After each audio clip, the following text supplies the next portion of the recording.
Në rast tjetër, e kem në Kur'an, surën Al-Qasas, ka fundi atje, Allahu xhaleshonu na përmend një njeri që i ka dhënë shumë pasuri, kohën e Musait alayhis salam.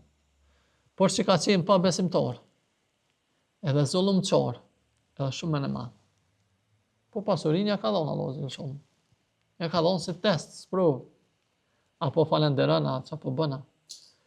Edhe apo beson Allahun xhaleshonu kështu më radh. Ti njeri ja ka dhënë Allahu këto të mira. Tash qëndrimi i njerëzve përmend Allahu xhaleshonu dy lloje të njerëzve kur e kanë po këto. Që sa të shohim ne të pasur, mund më kon çto dy lloje të njerëzve që e shikojnë pasurinë e tina. Dikush që i merr lakmi, dikush thotë ka dalë vetë këshiru ma ka dhe ndaj sen tjetër përveç porave, ja. A ka i mona, ja, ka ndaj far vlera, është njëri mira. Dikush se këshirë, kryesore pore paska, ti shakon si kuraj. Ai tjetëri thotë, jo, mëre. Pore paska, po veç pore ti paska. S'paska sen e tjera që janë edhe më të vlefshme se pore. Edhe, Allahu xhaleshonu këtu thotë, qala alladhina yuriduna al-hayata ad-dunya.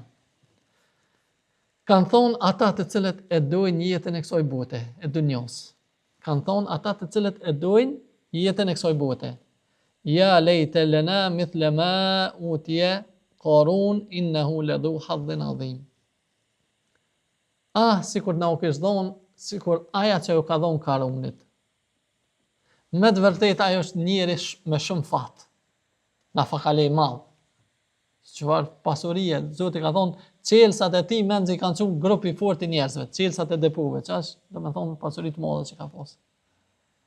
Po çfarë po thotë Allah, ata që e dojnë këtë botë, kur peshojnë këto po thonë, sikur na u kish dhënë xhelozia, edhe lakmia, sikur na u kish dhënë kjo që u ka dhënë Qarunit. Pse? Njëri me fat madh ky. More ky pa besimtar, more ky zullumçor, pe dini pe njehni edhe vet. Mere kjo mene madhë për një nënçmën juve tonë, s'pekshyrë këto, pasurinë, sikur na u këtë dhonë. Allah tash për përmen, ma kale ledhina utul ilm, ndërso atyre që është dhonë dituria thanë, wa ejlekum thawabullahu khajr, liman amana wa amila saliha, wa la yulaqaha illa sabirun. Mirë t'jo, për thujnë këtyne, që marshin lakmi, mirë t'jo, shpërblimi Allahot, se fopi Allahot, është më i mirë për ato që beson edhe bën vepra të mira. E ato nuk arrin askush tjetër përveç durimtarëve. Shpërblimin e Allahut, besimin edhe e shpërblimin e Allahut, do të thonë duke besuar dhe duke bërë vepra të mira, kush arrin që ata që janë durimtarë.